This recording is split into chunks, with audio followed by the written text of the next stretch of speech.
बिस्मिल्लाहिर्रहमानिर्रहीम। अस्सलामु अलैकुम स्टूडेंट्स। आज हम स्टार्ट करने जा रहे हैं फर्स्ट ईयर केमिस्ट्री। आज हम डिस्कस करेंगे चैप्टर नंबर फर्स्ट और इसके आज हमारा फर्स्ट लेसन है चैप्टर नंबर फर्स्ट का। चैप्टर नंबर जो फर्स्ट है आपका बेसिक कॉन्सेप्ट्स हैं। इसमें बेसिक कॉन्सेप्ट्स हैं। बेसिक कॉन्सेप्ट्स आप वैसे भी पढ़ चुके हैं 9th क्लास में भी और 10th क्लास में भी, उनकी ही रिवीजन है इस चैप्टर में ऑलमोस्ट। आज हमारा लेसन नंबर फर्स्ट है। इसमें हम डिस्कस करेंगे पेज नंबर 1 और 2 को। टॉपिक्स हमारे हैं एटम एंड बेसिक टर्म्स।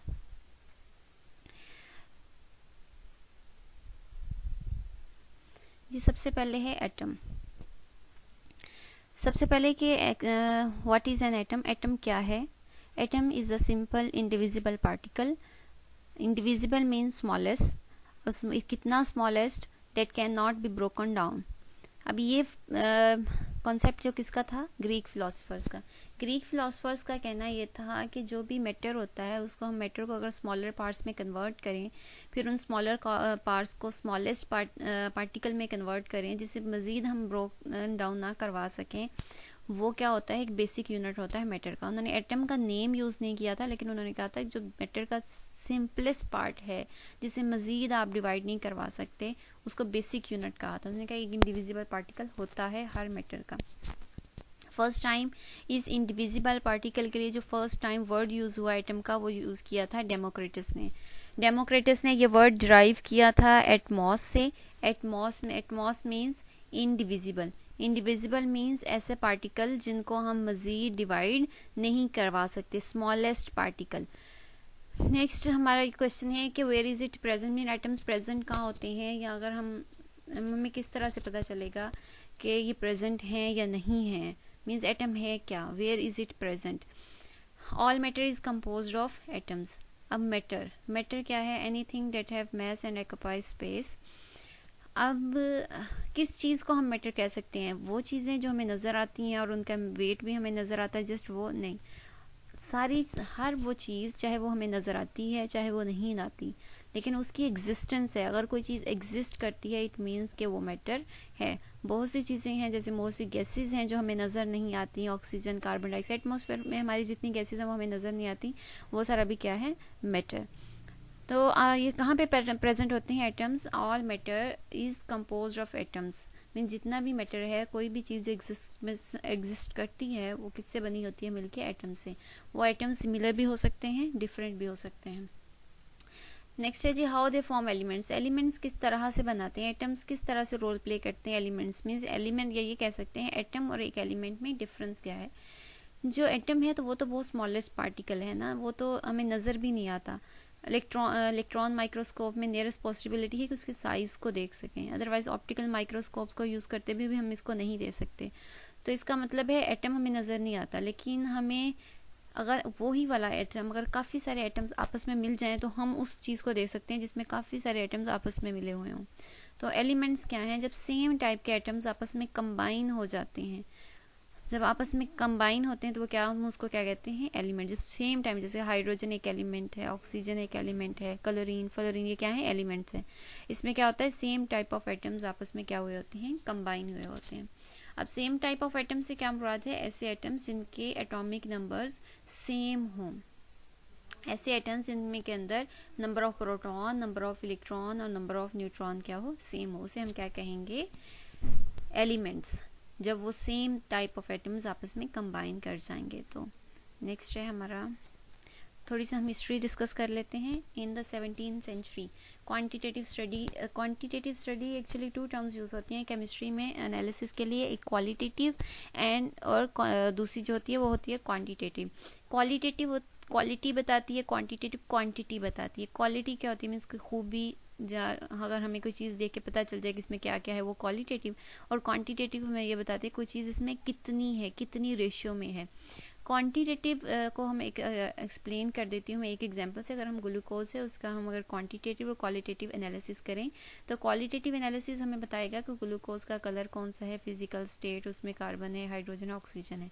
लेकिन अगर हम उसका क्वांटिटेटिव एनालिसिस करें तो उसका क्वांटिटेटिव एनालिसिस हमें बताएगा कि उसमें कार्बन 6 हैं, हाइड्रोजन 12 हैं और 6 हैं। तो इस तरह से ये कौन सी स्टडी क्वांटिटेटिव है जो हमें एग्जैक्ट मैस रेशो दे। अच्छा जी, कंपोजिशन क्वांटिटेटिव स्टडी क्या कहती है? क्वांटिटेटिव स्टडी कहती है कि जो डिफरेंट सब्सटेंसेस होते हैं उन डिफरेंट सब्सटेंसेस की कंपोजिशन को जब चेक किया गया, क्वांटिटेटिव स्टडी में क्वांटिटेटिव एनालिसिस किया गया डिफरेंट सब्सटेंसेस का, तो इसने क्या बताया है कि जो कंपोजिशन ऑफ प्योर सब्सटेंसेस है उनमें जो फ्यू एलिमेंट्स हैं, कुछ एलिमेंट्स हैं जो बार बार रिपीट होते हैं और उनकी रिपीटेशन से क्या होता है, सब्सटेंसेस की नेचर डिफरेंट हो जाती है। जैसे अगर हम देखें भी तो सब्सटेंसेस को, तो जैसे हाइड्रोजन, कार्बन, ऑक्सीजन, ये बहुत ज़्यादा रिपीट होते हैं हमारी सब्सटेंसेस में। तो क्वांटिटेटिव स्टडी ने क्या बताया कि अगर हम डिफरेंट सब्सटेंसेस क्यों डिफरेंट होते हैं, क्योंकि उसमें कुछ एलिमेंट्स होते हैं जो बार बार रिपीट हो रहे होते हैं। जो वो बार बार रिपीट होते हैं तो उनकी प्रॉपर्टीज़, जब वो उनकी रेशियो चेंज होती है तो उनकी प्रॉपर्टीज़ डिफरेंट हो जाती हैं। तो इन्हीं रिजल्ट्स वो रखते हुए, सामने रखते हुए, इन 1808 जॉन डाल्टन ने क्या किया, एटॉमिक थ्योरी पेश किया। एटॉमिक थ्योरी में जॉन डाल्टन ने क्या कहा कि जो मैटर होता है वो कंपोज्ड होता है atoms of different elements. Means पहले तो ये समझा, जब ग्रीक फिलोसफर्स ने कहा था, उन्होंने कहा था कि मैटर का जो स्मॉलेस्ट पार्टिकल है वो क्या है, एटम है। लेकिन जॉन डाल्टन की मैटर का स्मॉलेस्ट पार्टिकल, इसका मतलब है कि जो किसी भी, अगर वाटर है तो उसका वाटर का स्मॉलेस्ट पार्टिकल कोई एक ही होना चाहिए, अगर कोई और चीज़ है तो उसका स्मॉलेस्ट पार्टिकल कोई एक ही तरह का होना चाहिए। लेकिन नहीं, जॉन डाल्टन की थ्योरी क्या कहती है, जो मैटर होता है उसमें एक तरह के एटम्स नहीं होते, उसमें डिफरेंट एलिमेंट्स के एटम्स होते हैं। डिफरेंट एलिमेंट्स में के एटम्स आपस में कंबाइन करते हैं और फिर वो मैटर की फॉर्मेशन होती है। तो according to the atomic theory कि जो मैटर होता है वो कंपोज होता है एटम्स ऑफ डिफरेंट एलिमेंट्स। और यहाँ भी हमें इनकी स्टडी से भी हमें यही पता चलता है, इस क्वांटिटेटिव स्टडी से भी, कि जो डिफरेंट सब्सटेंसेस होते हैं उसमें कुछ एलिमेंट्स, उनके फ्यू एलिमेंट्स इन्वॉल्व होते हैं जो बार बार रिपीट होते हैं। इट मीन्स कि इसमें सेम टाइप के एटम्स नहीं होते। जॉन डाल्टन ने 2 लॉज को एक्सप्लेन किया। उसने कहा कि अगर हम एटम की एग्जिस्टेंस को मान लें तो इसकी बेस पे हम 2 लॉज को एक्सप्लेन कर सकते हैं, law of conservation of matter and law of definite proportions of matter. Law of conservation of matter है कि जो मैटर कहता है कि जो मैटर है उसको ना ही तो हम क्रिएट करवा सकते हैं और ना ही हम डिस्ट्रॉय करवा सकते हैं। सिर्फ मैटर को एक कंडीशन से दूसरी कंडीशन में, एक स्टेट से दूसरी स्टेट में चेंज करवा सकते हैं। और law of definite proportions of matter क्या कहता है कि कोई भी सब्सटेंस है या कोई भी मैटर है उसके अंदर हर एलिमेंट फिक्स्ड रेशियो में प्रेजेंट है। मीन्स अगर उसकी रेशियो चेंज होती है तो वो उस मैटर की प्रॉपर्टीज़ चेंज हो जाती हैं। जैसे वाटर है, वाटर का फॉर्मूला क्या होता है, H2O। वाटर का फॉर्मूला H2 है तो इसमें इसका क्या मतलब है कि 2 हाइड्रोजन है और 1 ऑक्सीजन है। अब आप वाटर की जितनी भी क्वांटिटी ले लें उसमें जो हाइड्रोजन है वो 2 ही रहेंगे और जो ऑक्सीजन है वो एक ही रहेगा, क्वांटिटी से उसकी रेशियो चेंज नहीं होती। तो law of definite proportions of matter क्या कहता है कि जो मैटर है उसमें एलिमेंट्स एक फिक्स रेशियो में कंबाइन होते हैं। नेक्स्ट है हमारा एटम। अब ये एटम की डिफाइन है जी, atom smallest particle of an element. ये तो सही है कि एटम एलिमेंट का स्मॉलेस्ट पार्टिकल है, लेकिन अब तो हमें पता है ना सब एटॉमिक पार्टिकल्स भी डिस्कवर हो गए, इलेक्ट्रॉन्स, प्रोटॉन, न्यूट्रॉन्स जो एटम से भी स्मॉल हैं। तो आप इतनी ही डिफाइन नहीं लिखोगे, अगर एटम की डिफाइन आ जाती है तो आप लिखोगे smallest particle of an element that can take part in chemical reactions. Means element का वो स्मॉलेस्ट पार्टिकल जो रिएक्शंस में हिस्सा ले सके, पार्टिसिपेट कर सके, उसे हम क्या कहेंगे, एटम। तो इन दोनों को लाजिमी स्मॉलेस्ट पार्टिकल नहीं लिख देना, क्योंकि स्मॉलेस्ट पार्टिकल नहीं है, एटम के अंदर भी सब एटॉमिक पार्टिकल्स हैं। तो इसलिए क्या लिखना है, smallest particle of an element that can take part in chemical reactions. Next है जी, in in late 80s and early 90s scientist ने क्या किया, डिस्कवर किया सब एटॉमिक पार्टिकल्स। मीन्स पहले तो ग्रीक फिलोसफर्स का यही मानना था कि एटम ही सबसे स्मॉलेस्ट पार्टिकल है। फिर कुछ साइंटिस्ट ने कुछ एक्सपेरिमेंट्स किए, उन एक्सपेरिमेंट्स के बेस पे उन्होंने क्या किया, सब एटॉमिक पार्टिकल्स डिस्कवर किए। सब एटॉमिक पार्टिकल्स कौन कौन से, electron, proton and neutron. Electron पे नेगेटिवली चार्ज स्पीशीज होती हैं, प्रोटॉन पॉजिटिवली चार्ज और न्यूट्रॉन न्यूट्रल होते हैं। जब ये तीनों सब एटॉमिक पार्टिकल्स डिस्कवर हो गए तो अब साइंटिस्ट के लिए चैलेंज क्या था कि how are these particles arranged in atoms. Means ये वाले जो पार्टिकल्स हैं ये अरेंज किस तरह से होते हैं, ये प्रेजेंट किस तरह से होते हैं एटम में। तो इस क्वेश्चन के आंसर को फाइंड आउट करने के लिए कुछ साइंटिस्ट ने क्या किया, कुछ एक्सपेरिमेंट्स किए, कुछ थ्योरीज दी, कुछ मॉडल्स पेश किए कि इस तरह से एटम हो सकता है। उनमें से हम कुछ को डिस्कस कर लेते हैं। फर्स्ट वन है plum pudding theory. Plum pudding theory क्या कहती है कि जो एटम होता है वो एक हार्ड स्फीयर होता है, positively charge hard sphere. Plum pudding theory क्या कहती है कि जो एटमिक होता है वो पॉजिटिवली चार्ज हार्ड स्फीयर होता है और जो इलेक्ट्रॉन होते हैं वो कहीं कहीं इसमें स्टक हुए होते हैं, जैसे पडिंग में प्लम स्टक हुई होती हैं, तो इसलिए इसने इसको नाम दिया प्लम पडिंग थ्योरी। ये अगर ये ग्रीन वाला स्ट्रक्चर है उसको हम समझ लें कि ये हार्ड पॉजिटिवली चार्ज स्फीयर है और इसके अंदर ये जो डॉट डॉट से ये है नज़र आ रहे हैं आप लोगों को, ये क्या है, नेगेटिवली चार्ज मीन्स इलेक्ट्रॉन्स हैं जो स्टक हुए हुए हों। फिर उसके बाद रदरफोर्ड ने एटॉमिक मॉडल पेश किया। उस एटॉमिक मॉडल के अकॉर्डिंग कि जो पॉजिटिव चार्ज होता है वो सेंटर में होता है और जो इलेक्ट्रॉन्स होते हैं वो इस पॉजिटिव चार्ज के गिर्द रिवॉल्व कर रहे होते हैं।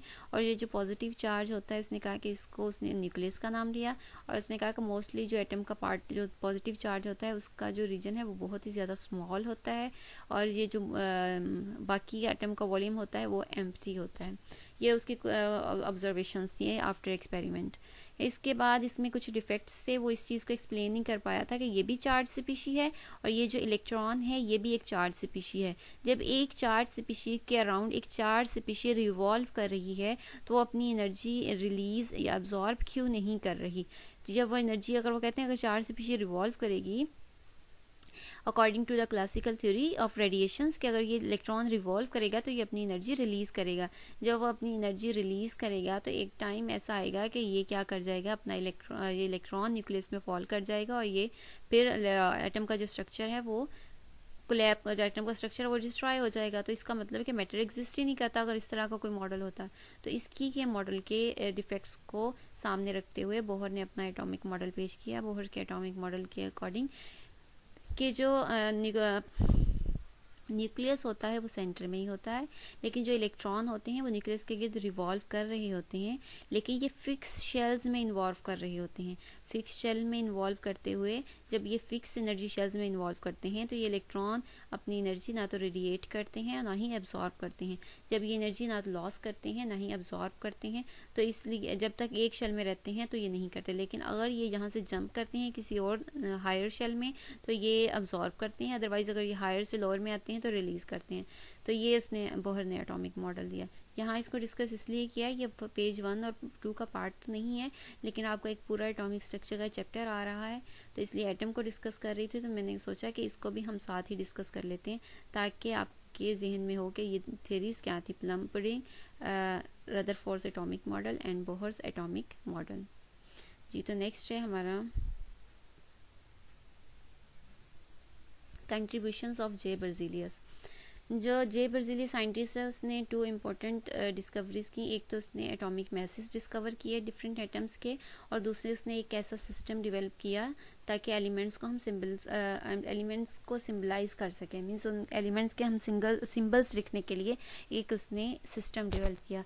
फर्स्ट ऑफ ऑल कि उसने एटॉमिक मैसेज डिस्कवर किए डिफरेंट एलिमेंट्स के। तो एटॉमिक मैसेज क्या है, sum of protons and neutrons. जो मैस है एटम का वो किस पे डिपेंड कर रहा होता है, न्यूट्रॉन्स एंड प्रोटॉन्स पे। ये प्रोटॉन और न्यूट्रॉन पे ही क्यों होता है, वो इसलिए क्योंकि जो ज़्यादा मैस होता है वो प्रोटॉन और न्यूट्रॉन का ही होता है। इलेक्ट्रॉन प्रोटॉन और न्यूट्रॉन की निस्बत 1840 टाइम्स लाइटर होते हैं इन वेट। तो जो ज़्यादा मैस वो होती हैं स्पीशी होती हैं वो प्रोटॉन और न्यूट्रॉन ही होते हैं, इसलिए एटॉमिक मैसेज का क्या है, sum of protons and neutrons. Next है जी evidence of existence of atoms. हमें कैसे पता चलेगा कि एटम्स एग्जिस्ट करते हैं। पहली बात तो ये समझ लें कि एटम्स को हम देख नहीं सकते। जब हम एटम्स को देख नहीं सकते तो फिर हमारे पास दो पॉसिबिलिटीज़ हैं उसको देखने की, या तो हम किसी ऑप्टिकल माइक्रोस्कोप से देख लें या फिर हम इलेक्ट्रॉन माइक्रोस्कोप से देख लें। मीन्स हम जब हम किसी चीज़ को देख नहीं सकते तो हमारे जहन में माइक्रोस्कोप का ख्याल आता है। लेकिन एक बात की इसमें नियरेस्ट पॉसिबिलिटी है कि आप इलेक्ट्रॉन माइक्रोस्कोप से उसके साइज़ को देख सको। फिर भी आप इलेक्ट्रॉन माइक्रोस्कोप से भी ये नहीं दे सकते कि प्रोटॉन यहाँ है, इलेक्ट्रॉन यहाँ है, इससे भी आप नहीं देख सकते। इवन दो ये जो इलेक्ट्रॉन माइक्रोस्कोप होती है ये किसी भी ऑब्जेक्ट को मिलियन टाइम्स ग्रेटर करके दिखाती है। मीन्स अगर एक ऑब्जेक्ट की जो अपना साइज़ है उसके मिलियन टाइम्स उस साइज़ को इन्हेंस करके वो आप हमें दिखाती है इलेक्ट्रॉन माइक्रोस्कोप। उससे भी हम इलेक्ट्रॉन, प्रोटॉन और न्यूट्रॉन को एग्जैक्ट पोजिशंस में नहीं देख सकते तो यहाँ प्रोटॉन है, यहाँ इलेक्ट्रॉन है, यहाँ न्यूट्रॉन है। देख क्यों नहीं सकते? क्योंकि जो इलेक्ट्रॉन होता है वो बहुत फास्टली रिवॉल्व कर रहा होता है न्यूक्लियस के अराउंड, ऑलमोस्ट 2200 किलोमीटर पर सेकंड से रिवॉल्व कर रहा होता है। जब कोई चीज़ इतनी तेज़ी से और रिवॉल्व कर रही होती है तो हमारे लिए ये पॉसिबल नहीं है कि हम उसकी पोजीशन को चेक कर सकें कि ये कहाँ पे है। अब क्वेश्चन ये अराइज होता है कि ऑप्टिकल माइक्रोस्कोप से क्यों नहीं देख सकते। ऑप्टिकल माइक्रोस्कोप में यूज़ करते हैं विजिबल लाइट को। विजिबल लाइट जो एटम क्योंकि इतना स्मॉल है, विजिबल लाइट से भी ज़्यादा स्मॉल है, तो इस एटम की विजिबल लाइट से भी स्मॉल होने की वजह से हम उसको इलेक्ट्रॉन कह रही हूँ ऑप्टिकल माइक्रोस्कोप से नहीं देख सकते। अब यहाँ पे क्या है, स्मॉलर वेवलेंथ। वेवलेंथ क्या होती है? नंबर ऑफ वेव्स पर सेकेंड। मीन्स एक सेकंड में एक पॉइंट से जितनी number of waves move out कर रही होती हैं उसे हम क्या कहते हैं?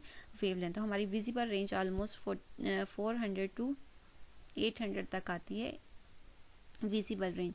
तो उस रेंज में भी हम नहीं देख पाते एटम को, क्योंकि एटम इससे भी ज़्यादा स्मॉल है।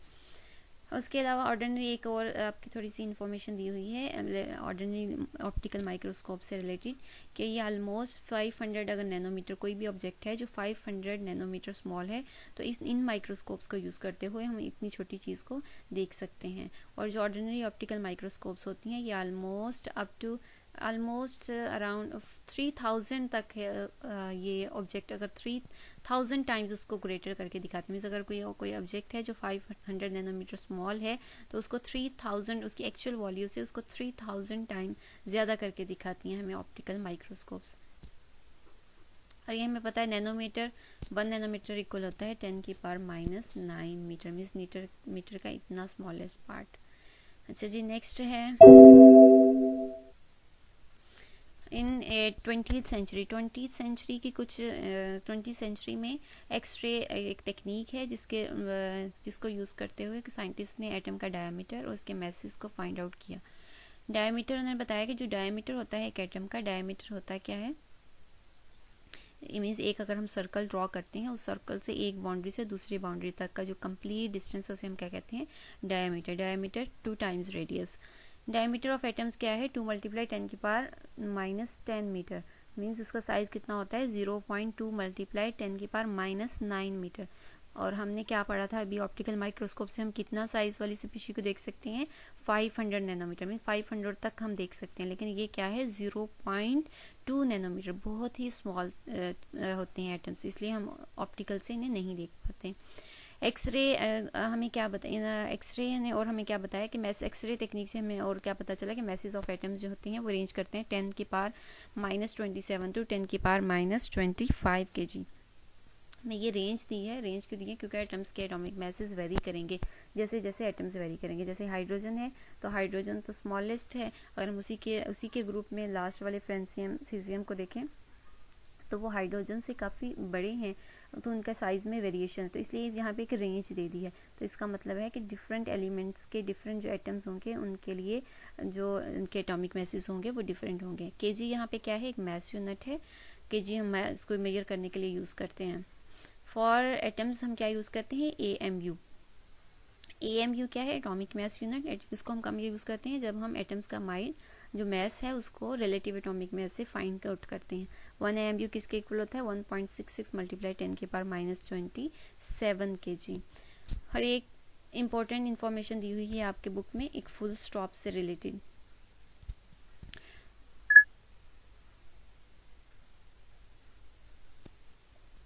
फुल स्टॉप से रिलेटेड ये इन्फॉर्मेशन है कि जो फुल स्टॉप होता है फुल स्टॉप को अगर हम एक फुल स्टॉप को अगर ड्रॉ करें तो उसमें ऑलमोस्ट 2 मिलियन एटम्स होते हैं। 2 million atoms means 20 lakh atoms होते हैं एक फुल स्टॉप में। इट मीन्स कि एटम बहुत ही स्मॉलेस्ट पार्टिकल है।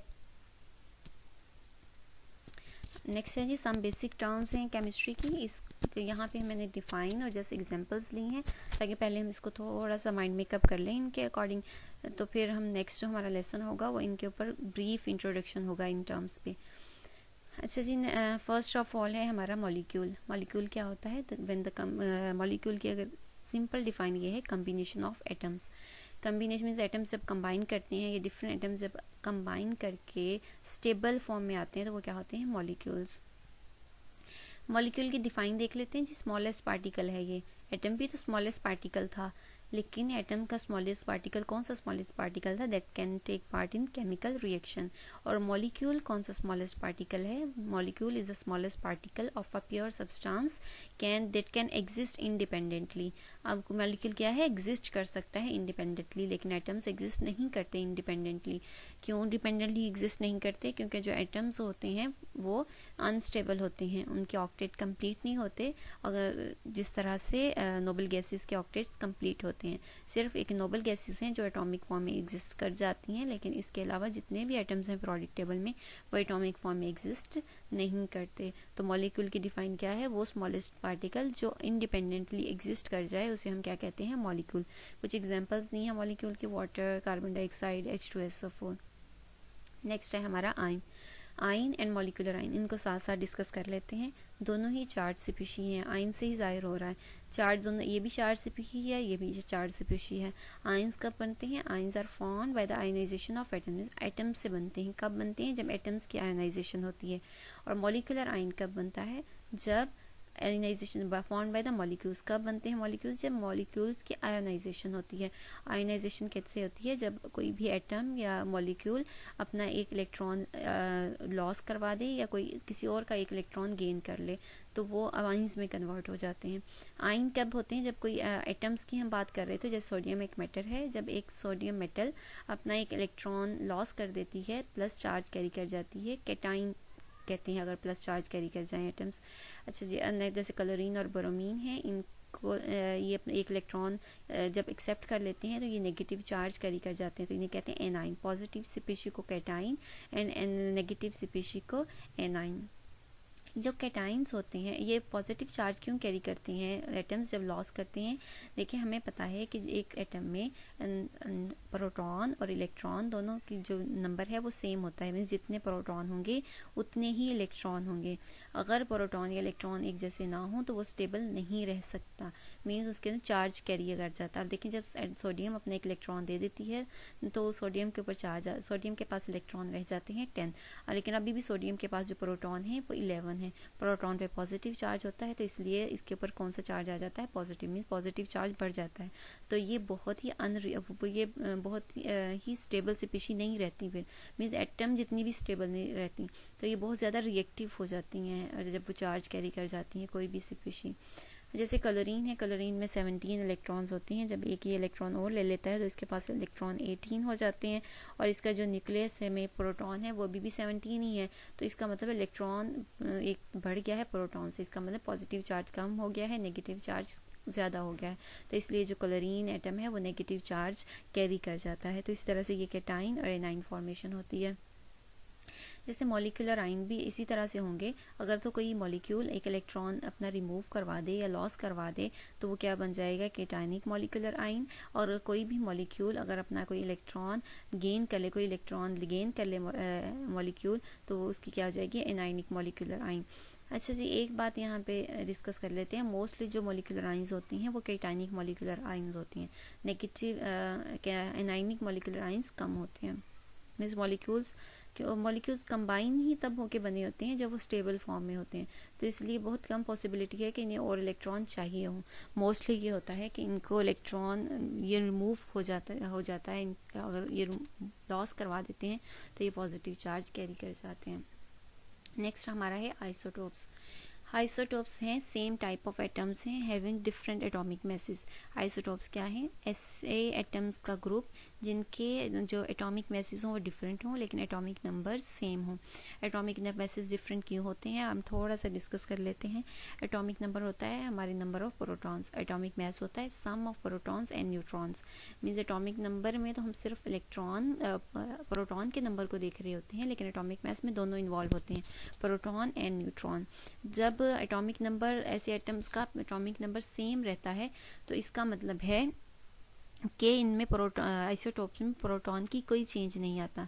तो चेंज एटॉमिक मैस डिफरेंट हो रहा है, प्रोटॉन में कोई चेंज नहीं आ रहा तो ऑटोमेटिकली चेंज किस में आ रहा होगा? न्यूट्रॉन्स में। जी, तो जब न्यूट्रॉन्स वेरी करते हैं एक एलिमेंट्स जिसके प्रोटॉन भी सेम है इलेक्ट्रॉन भी सेम है लेकिन उसमें न्यूट्रॉन्स वेरी कर जाते हैं तो उनको हम क्या कहते हैं? उस एलिमेंट के आइसोटोप्स।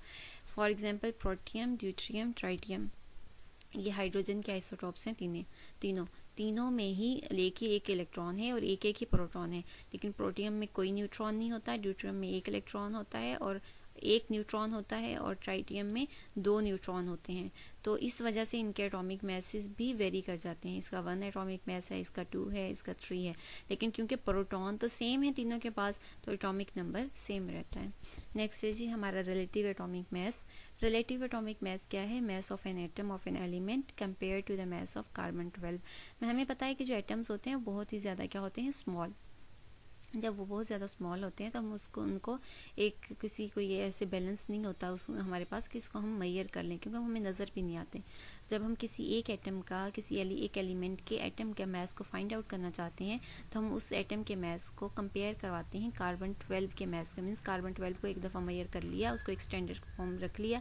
अब हम जिस भी एटम को वो करवाना है, किसी भी एटम को अगर हमने फाइंड आउट करना है उसका मैस तो हम कार्बन 12 से उसके मैस को क्या करवाते हैं? कंपेयर। तो उस कंपैरिजन में जितना वो कार्बन 12 से हायर है या जितना भी उसका मैस है वो हैवी है उससे या लाइटर है तो उसका मैस उससे। तो रिलेटिव एटॉमिक मैस इसे क्यों कह रहे हैं? क्योंकि हम इसमें मैस एक एटम के मैस को फाइंड आउट करने के लिए उसके मैस को रिलेट करवा रहे हैं। किससे रिलेट करवा रहे हैं? मैस ऑफ कार्बन 12 से कंपेयर करवा रहे हैं कार्बन 12 से। तो इसलिए हम क्या कहते हैं? इसे relative atomic mess. For example यहाँ पे हाइड्रोजन है, क्लोरीन है और ऑक्सीजन है।